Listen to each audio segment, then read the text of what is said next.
Good afternoon. This is Independence, Missouri is where I am today, about a block and a half from where our sole Missouri president lived, right over there. He and his wife and his horrible bossy mother-in-law.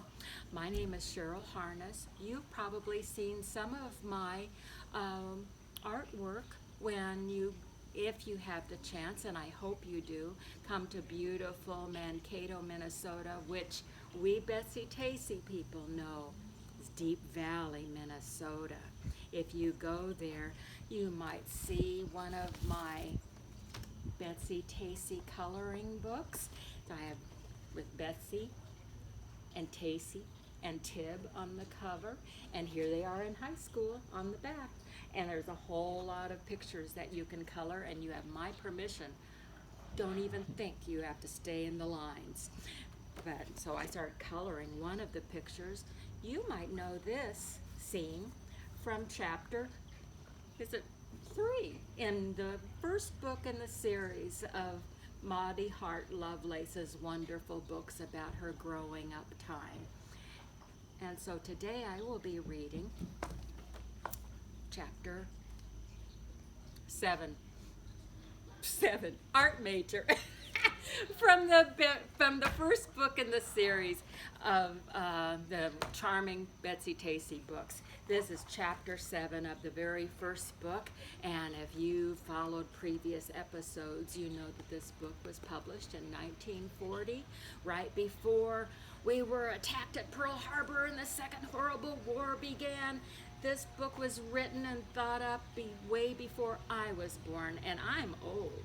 But today, I'm going to read a story from when Betsy and Tacy were little girls. You know that Tacy is short for Anastasia, and this is one of the pictures from my book. Oh, and I brought another picture too. If you go to Deep Valley, you might see a print of this picture, and that's Maudie, or Betsy Ray, when she's more grown up, and standing in front of the house that unfortunately got torn down years ago, because you know about progress, I'm sure.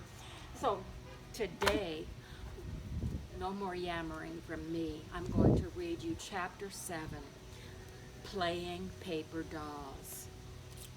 Quite often after school, Betsy and Tacy went to Betsy's house and played paper dolls. Betsy and Tacy liked paper dolls better than real dolls. They wanted real dolls too, of course. The most important thing to see on Christmas morning, poking out of a stocking, sitting under a tree, was a big china doll. If you're able to see, you can see this is the illustration that shows 5-year-old Betsy and her new friend Tacy, who's also 5 years old. Betsy was born in April of 1892. So this puts us in the year 1897, so even before the 20th century. Tacy is a summer baby. She's born in July, a week after my birthday, just so you know. And they loved a china doll. Oh, on Christmas morning to see a doll, a china doll with yellow curls and a blue silk dress and bonnet, or with black curls and a pink silk dress and bonnet. It didn't matter which, but after Christmas, they put those dolls away and played with their paper dolls. They cut the paper dolls from fashion magazines. They could hardly wait for their mother's magazines to grow old. Mrs. Benson didn't have any children, so she saved her fashion magazines for Betsy and Tacy. And when Miss Mead, the sewing woman, came to Betsy's house, she could be depended upon to leave a magazine or two behind. The chief trouble Betsy and Tacy had was in finding pictures in those magazines of men and boys. They had to be father dolls and brother dolls, of course.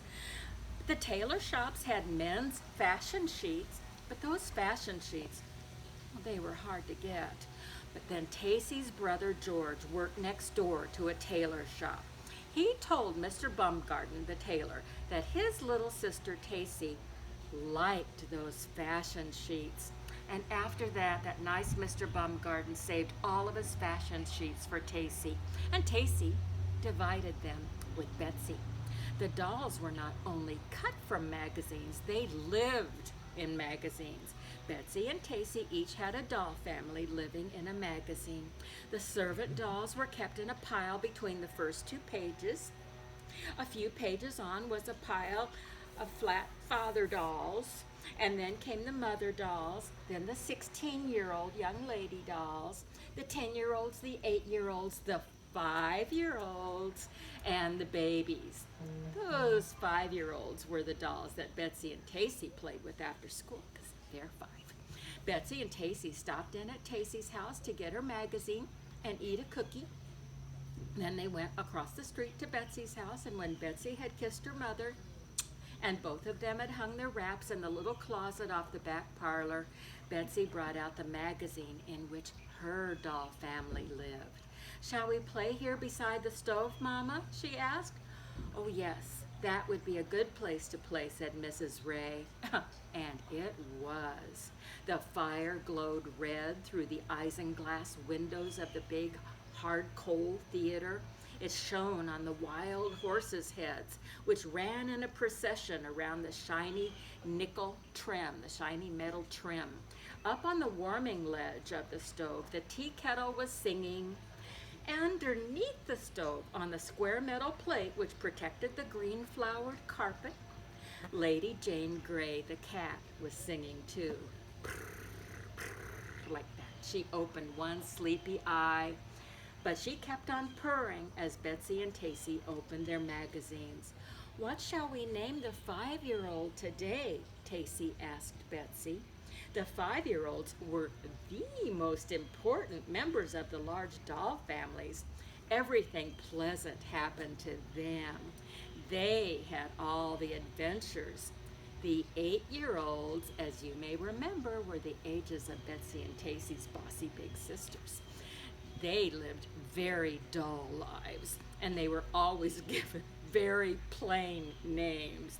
They were Jane and Martha, or maybe Hannah and Jemima. But sometimes Betsy and Tacy forgot and called them Julia and Katie, like their big sisters. But the 5-year-olds, like Betsy and Tacy, had beautiful names. They were Lucille and Evelyn, or Madeline and Millicent. "We'll be Madeline and Millicent today," Betsy decided. They played it that it was morning. The servant girls got up first. The servant dolls wore caps with long streamers and dainty ruffled aprons. They didn't look at all like the hired girls on Hill Street, but like hired girls, they got up bright and early, whether they wanted to or not. That's not in the book. The fathers and mothers got up next. Then came the children, beginning with the oldest. The 5-year-olds came dancing down to breakfast in the fingers of Betsy and Tacy. "What are you planning to do today, Madeline?" Betsy's father doll asked his little 5-year-old doll, baby girl. "I'm going to play with Millicent, Papa." Madeline and Millicent pronounced Papa, Papa. "And I am going to play with Jemima," said Betsy's 8-year-old, who was named Hannah today. "No, Hannah," said her father, "you must stay at home and wash the dishes. But Madeline might go. She may go. Wouldn't you like to take the carriage, Madeline? You and Millicent could go for a nice ride. Oh, and here's $1 in case you want some candy." "Oh, thank you, Papa," said Madeline, and gave him an airy kiss. Meanwhile, Tacy's dolls were talking in much the same way. Both father dolls were sent quickly down to work. The mothers went shopping. The babies were taken out in their carriages by the pretty servant dolls. And the older children, they got shut up back in the magazines. Then Betsy and Tacy each took her 5-year-old in hand, and the fun of the game began. First, they went to the candy store under the patent rocker. Madeline's dollar brought an enormous quantity of gumdrops and candy corn. Next, they sat down in their carriage, which was made of a shoebox, and there were 2 strings attached, and Betsy and Tacy got to be the horses. Madeline and Millicent took a beautiful ride. They climbed the back parlor sofa. That was a mountain. "Let's have a picnic," said Madeline. So they did. They picnicked on top of a pillow which had the head of a girl embroidered on it.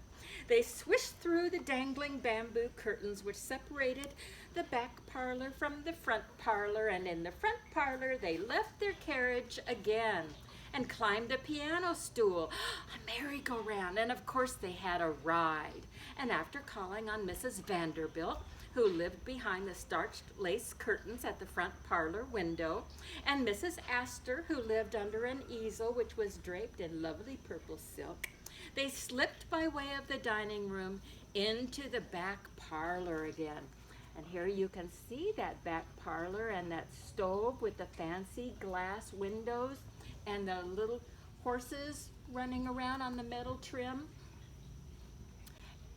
They said goodbye and left their calling card with Mrs. Vanderbilt and Mrs. Astor and slipped by way of the dining room into the back parlor. And here they met with their greatest adventure.